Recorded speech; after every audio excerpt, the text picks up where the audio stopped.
Iglesia cumplimentada, Dios te bendiga. Que el Señor cada día te añada más de su gracia y de su favor en todo. Sean todos bienvenidos a esta gran celebración de 36 años de fidelidad de nuestro Dios. Gratitud e identidad. Así que dile a la persona que está a tu lado, bienvenido, cumplimentado. Estás en el lugar correcto. Celebramos la fidelidad de Dios y le brindamos un fuerte aplauso de agradecimiento en esta noche.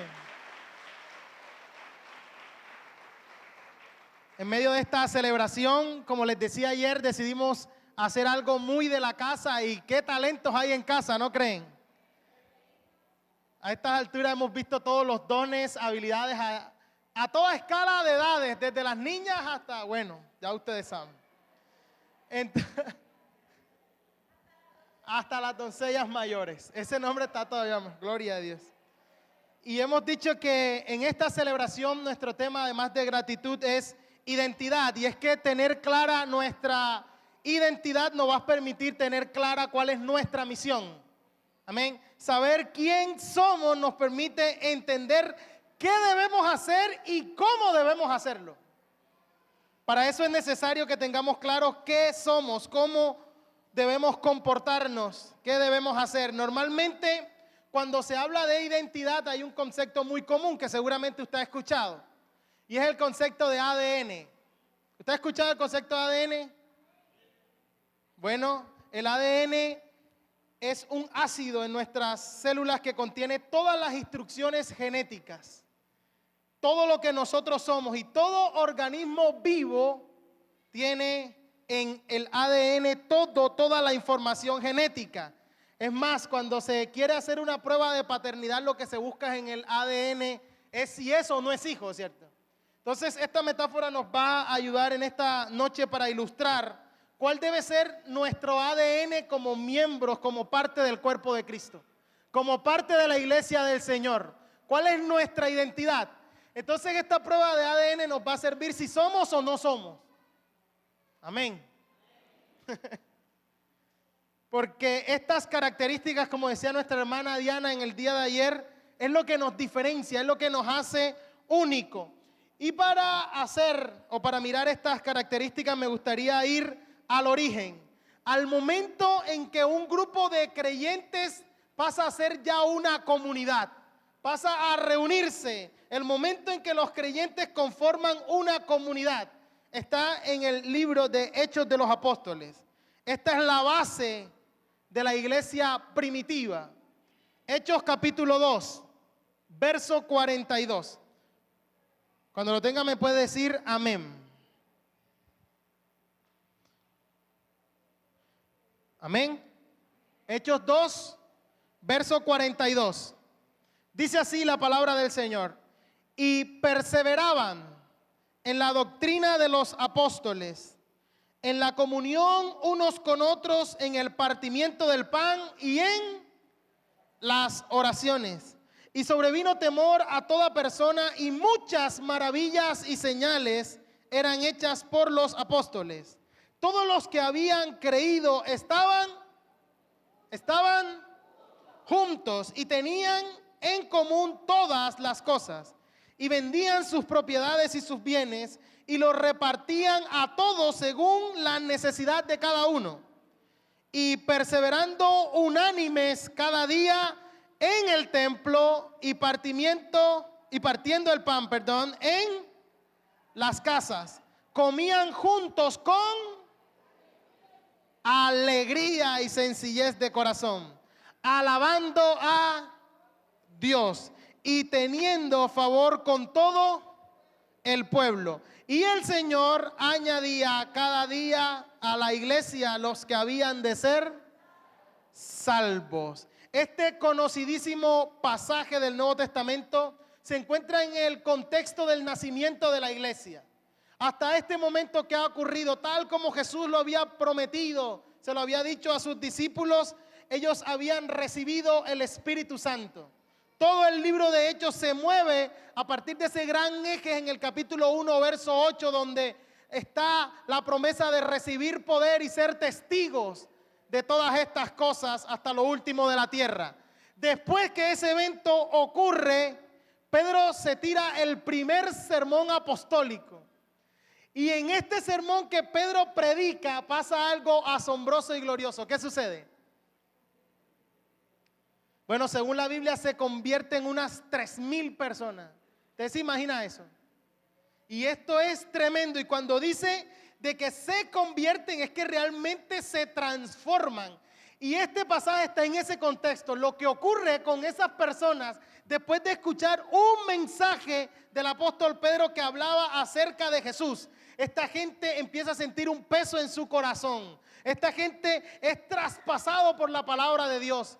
Y dice la historia que experimentan una verdadera transformación, una conversión. Y esto es lo que nosotros debemos examinar siempre. No todo el que repite una oración se convierte o se transforma. No todo el que ha levantado la mano es verdaderamente un creyente o un cristiano. Me estoy haciendo entender.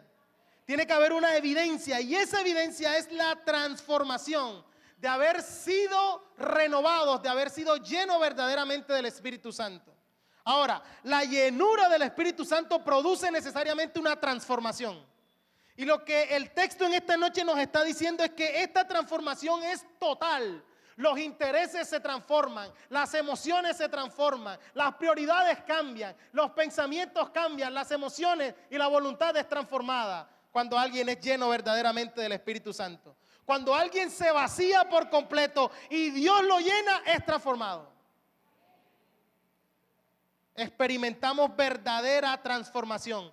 Esto no se logra con cursos, con métodos humanos, con buenas intenciones, imitando algo, no. Esta transformación es real y evidente. Ahora bien, esta transformación tiene unas características bien importantes. Y esas características son las que identifican la iglesia del Señor. Estas características son el ADN de la iglesia. Entonces yo quiero hablarle en estos minutos de esas características para que revisemos en nuestra prueba de ADN si somos o no somos. Y yo titulé a este mensaje una iglesia 4A. Si algo triple A es algo top, ahora imagínese algo 4 veces A. Y la iglesia es 4 veces A. Por lo menos en lo que este texto de Hechos de los Apóstoles, que algunos pensamos que debería en realidad llamarse es Hechos del Espíritu Santo. Porque esto que contiene aquí son los hechos del Espíritu Santo. Verso 42. Y perseveraban en la doctrina de ¿quién? De los apóstoles. En primer lugar, y la primera A de esta noche, es que una característica fundamental de la iglesia bíblica y por lo tanto del Centro Cristiano Nueva Vida es que la iglesia es apostólica.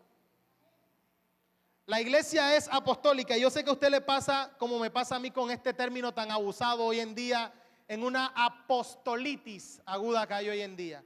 Pero cuando digo que la iglesia es apostólica, a lo que me refiero es que la iglesia está construida sobre el fundamento de los apóstoles, los de verdad, verdad. Los apóstoles, los originales. Los apóstoles, sobre el fundamento de los apóstoles. Y ese fundamento es Cristo. La iglesia es apostólica porque está fundada sobre el fundamento de los apóstoles y ese fundamento es Cristo. Nosotros por definición somos cristocéntricos. Nosotros por definición perseveramos en lo que los apóstoles enseñaron acerca de Jesús, en la doctrina de los apóstoles y por tanto somos apostólicos. Es decir, nuestro mayor deseo, nuestra mayor prioridad, lo que nos identifica como congregación, cuando alguien se refiere al Centro Cristiano Nueva Vida, se refiere a gente que tiene el deseo de escudriñar la palabra de Dios, que persevera en ella, que tiene un fundamento doctrinal firme, que lo conoce y que no es algo allí como somero, no, es algo profundo porque tenemos un Dios con una mente que excede toda nuestra capacidad.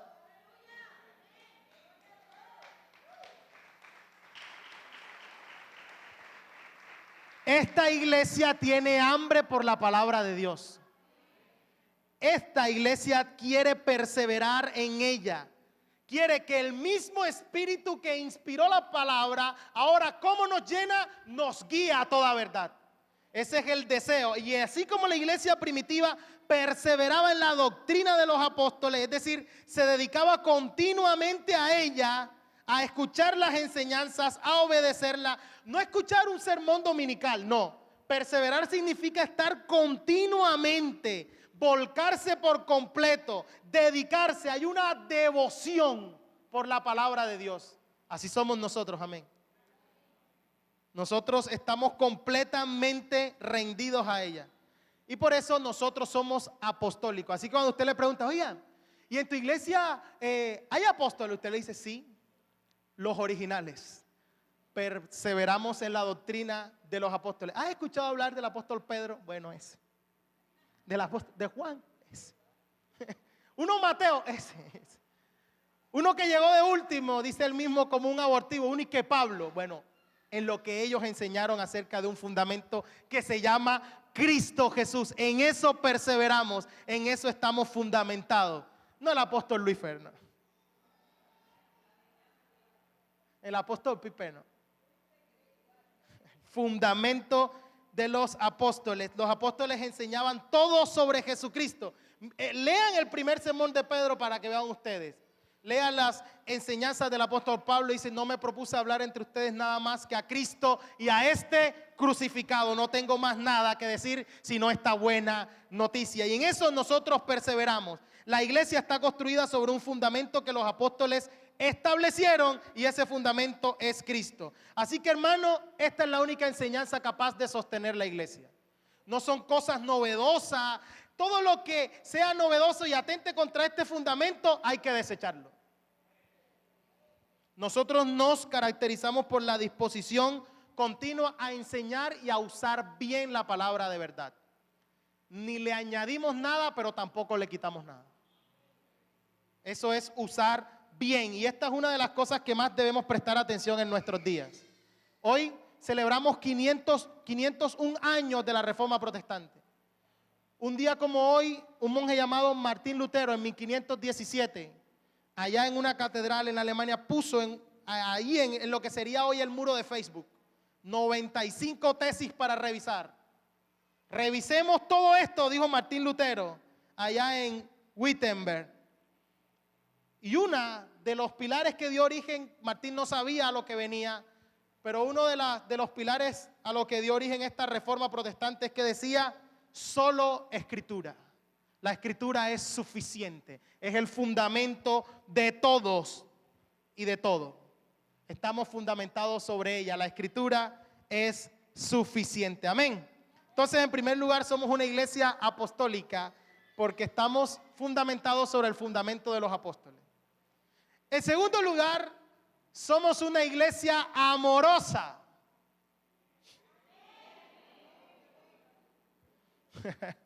Somos una iglesia caracterizada, es decir, a nosotros nos hacen una prueba de ADN y encuentran en nosotros la doctrina de los apóstoles y encuentran en nosotros amor, comunión.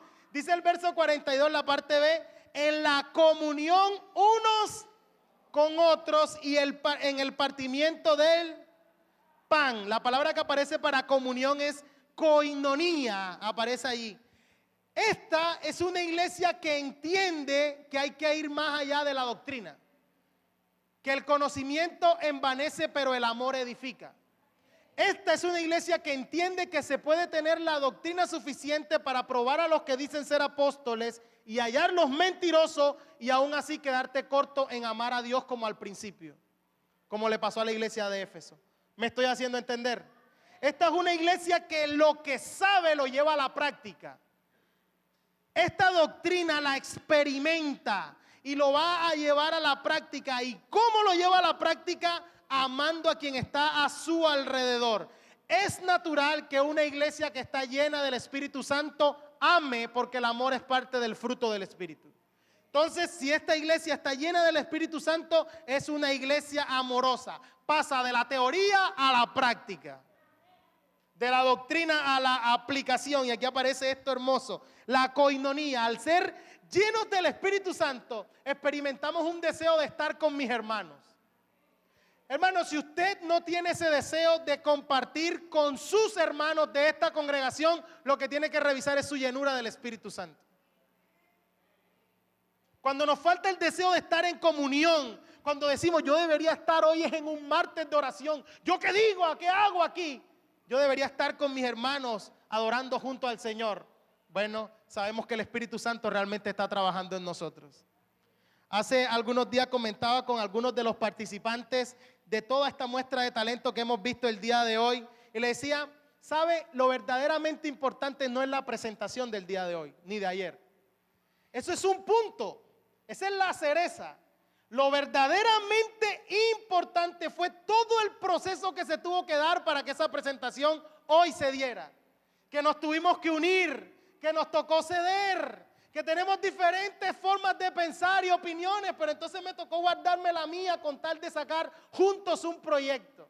Eso es lo verdaderamente importante. Eso es lo que nos hace iglesia. Cuando nos unimos y cuando juntos pasamos por cualquier circunstancia, que la modista, que quien sea, que la pista, juntos demostramos que somos invencibles. Esta coinonía, eso es lo verdaderamente importante, lo que somos capaces de hacer cuando estamos unánimes juntos. Eso es lo que demuestra, salen cosas tan hermosas como esta, que hemos visto, que siendo diferentes, teniendo diferentes temperamentos, ahora miren hacia atrás y desen cuenta, a ver, qué tan fácil fue. Y todo lo que está aquí, oh, hermoso, bueno, pregúntenle a ellos, qué tan difícil fue y la dedicación que tuvieron que ponerle. Y encontrarte a alguien con un temperamento como el tuyo, bueno, el hierro con hierro se afila. Y aquí estamos en esta comunión y esto es lo que nos hace iglesia. Ustedes han sorteado juntos, nosotros hemos sorteado juntos las dificultades del camino y aquí estamos mostrando lo que somos capaces de hacer cuando nos unimos y perseveramos en la unidad. Así que somos una iglesia amorosa y somos una iglesia amorosa por el deseo que tenemos de servirle a otro. Por el deseo que tenemos de hacerle bien a otro, de morir a nosotros mismos. Vamos más allá de simplemente pasar el tiempo. La iglesia llena del Espíritu es una iglesia que se preocupa intencionalmente por las necesidades del otro. Miren lo que dice el texto en el verso 44. Ellos, los que habían creído, estaban juntos y tenían en común todas las cosas. 45, vendían sus propiedades y sus bienes y los repartían a todos según ¿qué? Dice la necesidad de cada uno. Y perseverando unánimes cada día en el templo y partiendo el pan en las casas, comían juntos con alegría y sencillez de corazón. ¿No les parece hermoso eso? Personas que son transformadas por el Espíritu han cambiado hasta de prioridades. Ya no están pensando solo en sí mismos. Saben que si piensan en sí mismos se están perdiendo la mejor parte de servir a alguien que siendo Dios se hizo siervo, de tener un Salvador como Jesús. Entonces, las personas que son transformadas por el Espíritu Santo tienen una perspectiva nueva de la vida. Hay unidad, podemos estar juntos, podemos compartir. Ya hay un nuevo valor para las cosas materiales. Ya no trabajo para mí, trabajo para tener también para compartir con el que padece necesidad. Eso dice la Biblia acerca de lo que son cada una de las cosas que el Señor nos permite. Está interesada en el bienestar del otro. Es capaz de sacrificar su individualidad con tal de que el otro salga adelante. Y miren esa dinámica. Dice, en el templo y en las casas. Somos iglesia donde estemos, ya sea en el templo o en nuestras casas. Cuando nos reunimos y celebramos un cumpleaños y de paso comemos, somos iglesia. Cuando nos reunimos y decimos, mi hermano no tiene y aquí estamos nosotros para responder a esa necesidad. Hay un desprendimiento, hay un sacrificio. Allí cuando dice el partimiento del pan, algunos creen que es solo la cena del Señor, pero parece que la imagen son todas las comidas, incluida la cena del Señor. Y sí que nos gusta comer a los cristianos. No bebemos, pero sírveme. Doble si puede. Pero qué importante es la mesa, la comida, porque es sinónimo de comunión, ¿no les parece? Para un judío la mesa era eso, era mostrar comunión. El mayor grado para mostrar comunión es comiendo. Y qué actitud maravillosa dice, y cuando lo hacían con alegría y sencillez de corazón. Hermoso, ¿cierto? La alegría y la sencillez. Ahí alegría y sencillez de corazón es con generosidad. Lo hermoso que es encontrarse a gente generosa, ¿no les parece? Esa gente cuando usted le va a pagar dice, ay, yo ni me acordaba que te había prestado eso. Qué lindo, y usted se siente así como, guajaja. Pero ese que mejor dicho prestó 2,000 pesos y me debes 2,000. No, y esos 2,000. Mira, te voy a dar 8,000 y 2,000 que me debí. Que no tiene cosas, las cosas lo tienen a él. Vive ensimismado allí. Pero la gente que es desprendida normalmente es gente sencilla. Porque sabe que su gozo no está en esas cosas materiales. Y esta alegría y esta sencillez de corazón se expresa en eso. He vuelto a leer la historia de Caín y Abel a la luz de una canción que escuché recientemente de uno de mis cantantes favoritos que se llama Santiago Benavides. La historia de Caín en Génesis 2, capítulo 9, donde el Señor le hace una de las preguntas más difíciles de toda la humanidad. El Señor le dice a Caín, ¿dónde está tu hermano? ¿Y qué contestó Caín? No sé. ¿Ese acaso es mi problema? Le dice, ¿sí o no? No sé. ¿Soy yo acaso guarda de mi hermano? El Señor le pregunta, ¿dónde está tu hermano? Y la respuesta de Caín es, eso no me compete, eso no es conmigo, eso no es asunto mío. Y lo que releía en medio de estudiar esta canción y este texto nuevamente, es que desde entonces hasta ahora la humanidad y aún nosotros hemos pretendido responder de la misma manera. ¿Qué le responderías al Señor si hoy te preguntara, dime dónde está tu hermano? ¿Estaría vigente la respuesta de Caín? No sé. No sé qué es de su vida. No sé si comió o no comió. No sé si está pasando por una necesidad que lo asfixia. Y en este momento necesita de mi ayuda. No lo sé. ¿Y sabe por qué no lo sé? Porque no estamos cerca. Porque para conocer la necesidad de mi hermano tengo que estar cerca, tengo que compartir con él. Tengo que intencionalmente buscarle y decir, hermano, ¿cómo estás? ¿Cómo has pasado? ¿Qué es de tu vida? Para poder contestar adecuadamente la pregunta que Dios le hace a Caín. ¿Dónde está tu hermano? Porque eso es lo que Cristo nos enseñó. En la cruz, Cristo se sacrifica para que otros sean salvos. Bueno, seguramente muy cerca a ti hay un hermano necesitando un sacrificio tuyo para que su vida sea salvada. Y todos en algún momento, no importa tu condición, todos tenemos algo para dar, sea nuestro tiempo, sea un abrazo, sea apoyo. Y así que si nosotros somos una iglesia conforme a lo que la Biblia dice, somos no solo una iglesia apostólica, sino una iglesia amorosa. Si usted por algún motivo no encuentra eso, usted no es de este lugar, usted nos visita. Porque la iglesia que es verdaderamente llena del Espíritu Santo, es eso, una iglesia amorosa. Amén. En tercer lugar, nuestra iglesia es una iglesia adoradora. No solo es apostólica, no solo es amorosa, sino que es adoradora. Al final del verso 42 dice que perseveraban también en las oraciones. Y en el verso 47 nos va a decir alabando a Dios, ¿cierto? Oración. Somos una iglesia intensiva en la oración, en la dependencia de Dios. Así como la iglesia primitiva estaba orando cuando el Espíritu Santo llegó, esta iglesia permanece velando en oración. Somos intencionales en eso.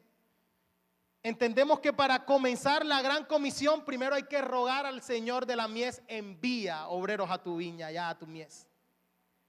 Entendemos que la oración nos permite conocer el carácter de Dios. No oramos para partirle el brazo a Dios, no. No. Oramos para conocer su voluntad y vivirla, para entender sus propósitos. Nuestro principal impulso no es lo que nosotros tenemos que decirle a Dios, porque ya Él lo sabe. Nuestro principal impulso al orar es qué tiene Él que decirnos a nosotros, para nosotros vivir en su voluntad. Eso es lo que nos impulsa, eso es lo que nos mueve a orar. El mensaje que viene de Él, de que necesitamos su ayuda, y somos una iglesia adoradora. No porque cantamos, porque cantar no necesariamente es adorar.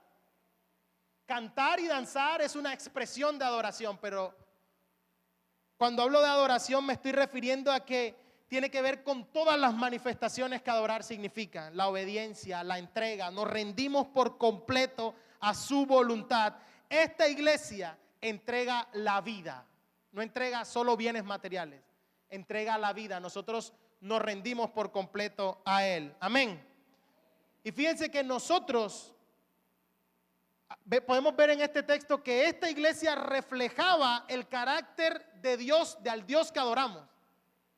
Nosotros reflejamos el carácter de aquello que adoramos. ¿Usted ha leído alguna vez el Salmo 115? Hay un salmo completo acerca de los ídolos. Dice, tienen oídos y no oyen, tienen ojos y no ven. ¿Lo han leído alguna vez? Hay un versículo, si no estoy mal, el verso 8 que dice, bueno, como esos ídolos son aquellos que los adoran. Es decir, toda persona se convierte en aquello que adora. Escúcheme bien, nosotros adoramos a Dios por cosas que nosotros a veces no queremos vivir. En la medida que nosotros adoramos a Dios por su carácter, que es capaz de perdonar, nosotros podemos entender lo que es el perdón. Y cuando adoramos a Dios por eso, se nos hace fácil perdonar, porque tenemos un Dios que adoramos porque perdona. Cuando nosotros adoramos a Dios porque ama incondicionalmente, nos convertimos en parte de ese carácter, se nos impregna a nosotros. Así como quien adora a los ídolos es como ellos. Tiene ojos y no ve, tiene oídos y no oye, tiene cabeza pero no piensa. ¿Me hago entender? Así que nosotros nos convertimos en lo que adoramos. Y lo más probable es que si usted no encuentra motivos para adorar correctamente a Dios, es porque está adorando otra cosa. Porque nosotros fuimos creados para adorar. Y el que no adora a Dios termina adorando cualquier otra cosa. Y lo más probable es que esté adorándose a usted mismo. Ay, mira qué bonito canto. Mira qué bonito lo hago. Mira qué bien me queda. Pero nosotros no tenemos ningún problema en reflejar a Cristo porque a Él y solo a Él adoramos y servimos. Así que no solo somos una iglesia apostólica, no solo somos una iglesia amorosa, sino somos una iglesia que adora y que adora en espíritu y en verdad. Y en último, y con esto cierro en esta noche, antes de poder concluir nuestra celebración de 36 años, la última parte del versículo 47 de Hechos 2 dice, y teniendo favor con todo el pueblo, y el Señor añadía cada día a la iglesia los que habían de ser salvos. Somos una iglesia alcanzadora. Somos una iglesia que aplica eficazmente la palabra para alcanzar al perdido. Somos una iglesia que realmente es capaz de impactar al mundo. Que el testimonio de la iglesia es capaz de impactar al mundo y de lograr el favor de los que están alrededor porque es Dios actuando en medio de nosotros. Y porque cuando Dios actúa, Él es capaz de añadir a aquellos que han de ser salvos. Nosotros podemos ver la gracia de Dios cómo alcanza al perdido a través del testimonio de la iglesia y cómo el favor entre el pueblo se va viendo. El Señor nos proporciona gracia con los inconversos. Somos una iglesia con este ADN, hermano. Nuestra declaración de propósito dice en el segundo renglón, después de decir que somos una iglesia llamada a glorificar a Dios, decimos que somos comprometidos con la predicación de las buenas nuevas de salvación a toda criatura, para formar discípulos a la imagen de Jesús.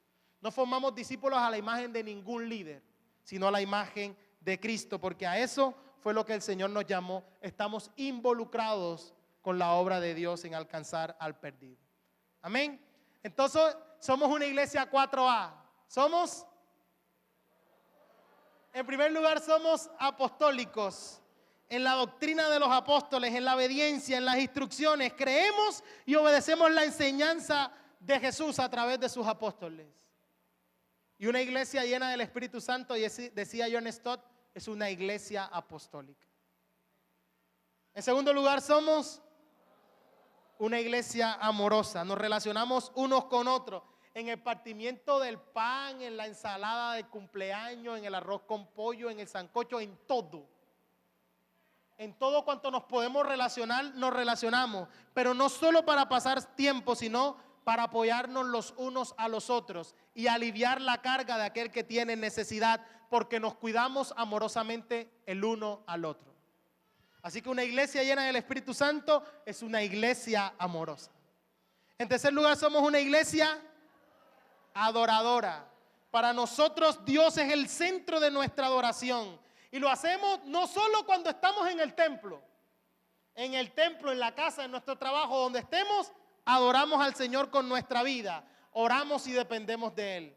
Y somos una iglesia, además de eso, alcanzadora, para alcanzar al perdido, que comparte el mensaje de salvación en evangelismo continuo. No estamos centrados en nosotros mismos, en nuestros propios asuntos. Somos una iglesia misionera. Somos una iglesia que alcanza al perdido. Nos revisamos. Si te falta algo, la solución solo es una: que el Espíritu Santo de Dios te continúe llenando cada vez para que esto pueda ser una realidad, porque ese es el ADN de la iglesia y ese es el ADN del Centro Cristiano Nueva Vida. ¿Quiero orar? Vamos a orar. Señor Jesús, gracias te damos por esta celebración. Gracias por lo que somos y porque revisar lo que somos nos ayuda a entender realmente nuestra identidad. Saber que somos tus hijos. Saber, Señor, para qué nos has llamado, para cumplir un propósito. Gracias por estos 36 años, Señor. Cuando decíamos gratitud e identidad, decíamos que queríamos mirar hacia el pasado, dándote gracias por todo lo que tu gracia y tu favor nos ha traído hasta el día de hoy, pero también con el compromiso hacia adelante de continuar siendo aquello que tú nos has llamado a ser, Señor. Que nuestro fundamento sea siempre Cristo, tu palabra. Esta es una iglesia que se caracterice por anhelar, escudriñar tu palabra, lo que hay en tu corazón para nosotros. Pero que no solo se queda allí en el conocimiento que envanece, Señor, sino que lo lleva a la práctica en un amor práctico, Señor. Una iglesia amorosa, Padre Santo. Una iglesia llena de tu Espíritu para poder contestarte adecuadamente. Si nos hicieras la pregunta, dime dónde está tu hermano, nosotros pudiéramos entender la profundidad de esa pregunta y movernos intencionalmente hacia la necesidad de otro. Desprenderme de mí mismo, Señor, como una iglesia amorosa lo hace, como solo el amor, la sencillez de corazón, la humildad lo puede hacer, Señor. Quiero ser parte de una iglesia así, Señor. Una iglesia adoradora que depende de ti en oración y en búsqueda y que te adora por lo que tú eres. Y una iglesia que alcanza al perdido. Una iglesia comprometida con la predicación de este glorioso evangelio a toda criatura. Gracias, Señor. ¿Qué tal si ahora donde estás abres tu boca y le das gracias al Señor por esta congregación local? Porque hace parte del regalo que el Señor te ha dado. De lo más profundo de tu corazón, dile: Señor, gracias por ponerme aquí. Ayúdame a estar a la altura del llamado que me haces. Y que estas características sean las características de mi ADN. Como tu hijo, como miembro de tu iglesia tanto local como la iglesia universal, Señor. Tenemos un fundamento firme y ese fundamento es Cristo. Él es nuestra roca, nuestra piedra angular. Estamos edificados sobre el fundamento que los apóstoles y los profetas pusieron, de la cual Cristo mismo es la cabeza del ángulo, la piedra angular, Señor. Ayúdame a cada día que el amor que es fruto de tu Espíritu se refleje en la búsqueda intencional de satisfacer la necesidad de otros, de saber cómo está, de conversar, de intimar con Él, Señor. Ayúdanos a ser adoradores en espíritu y en verdad. Que nuestra vida sea una nota de adoración a ti, Señor, en todo lo que hagamos. Que la oración y la dependencia de ti sean nuestro norte. Que no hagamos nada fuera de ti, Señor. Ayúdanos, Señor, a experimentar aquello que está en tu propio corazón por alcanzar al perdido. Una iglesia misionera comprometida con la predicación de las buenas nuevas de salvación a toda criatura, Señor. Es lo que queremos. ser, y es por lo que te damos gracias, Señor. Gracias por estos 36 años. Gracias por toda tu fidelidad y gracias por lo que vas a añadir. En el nombre de Jesús. Amén y amén.